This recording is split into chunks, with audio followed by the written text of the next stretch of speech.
How you doing? I'm Giannatti, Lighting Essentials. Hey, let me ask you a question. Have you ever stopped yourself from taking a photograph and thought later, I should have taken that shot?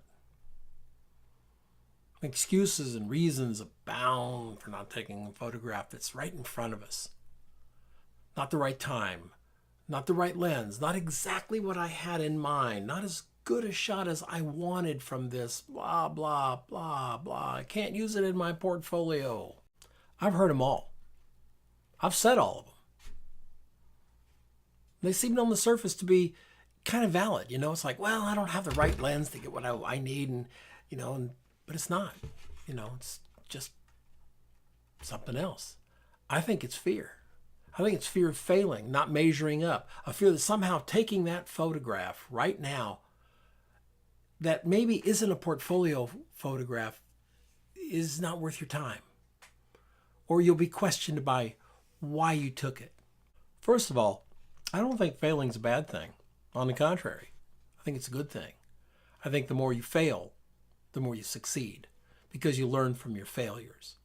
When you fail, you learn what you did wrong. And then hopefully you don't do that again. You move on. You take that knowledge and forge a new way to get it done. I used to see it in the workshops. A photographer would take a photograph, look at the tethered laptop, and then just deflate. Oh, it's not what they wanted. I can't. They're not seeing it. It's not working, and they would just start to deflate because the picture was a failure. Instead of understanding the picture was a success, it showed them that doesn't work. Maybe you need to get closer. Maybe you need to take a step to the left or a step to the right. Maybe you need to back up. Maybe you need to change lenses. That's what you learn from that shot. Back in the day, we had to do this on film. We had to shoot it and then learn about it 3 days later when the film came back from the lab. Now we can look on the back of the camera or a tethered laptop or whatever and learn instantly. That works for entire shoots too. You go out, you do a shoot, maybe you have a model with you, maybe hopefully it's not a paying gig. We don't want to do this on paying gigs mostly, but it just didn't work out. Okay, instead of flailing at yourself, instead of beating yourself up because it didn't work out, analyze it. What didn't work? What did I not do right? How can I do this again and make it work? That's a learning. That's powerful. That's real. That's something you can do with a failed shoot.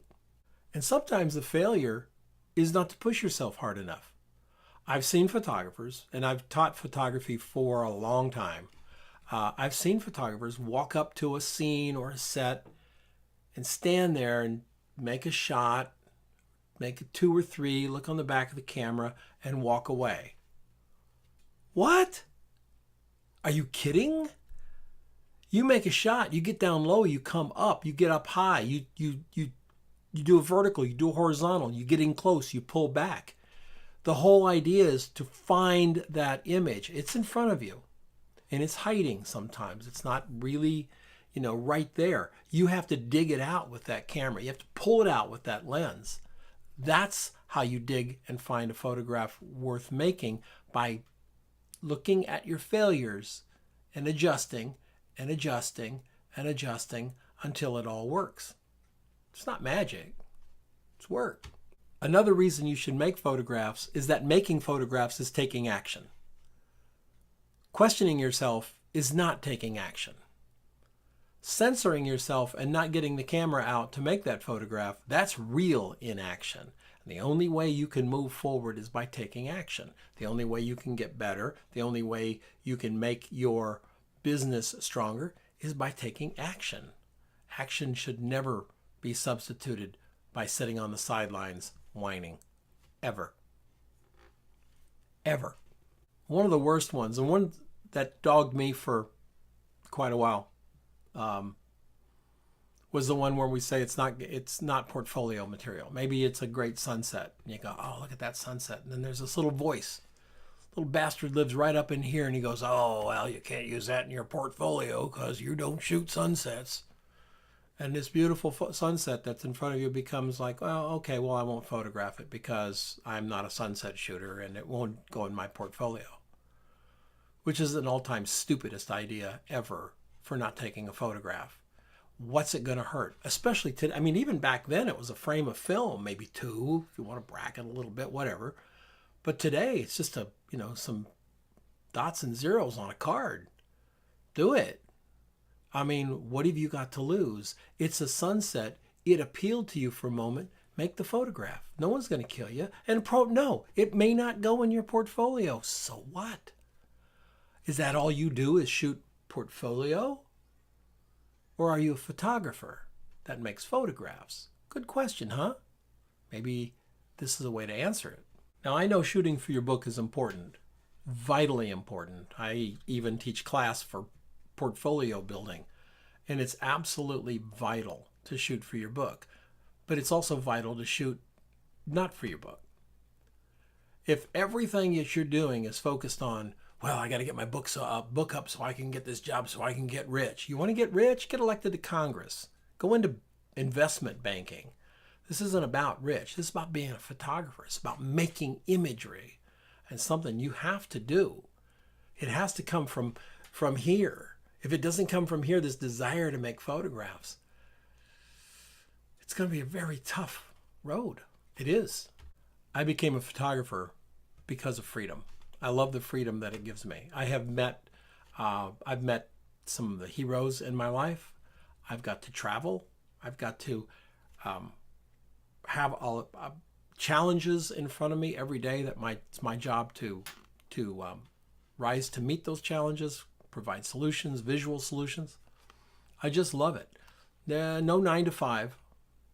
Photography for me is like about 6:30 to a little south of midnight sometimes. I mean, that's just the way it goes.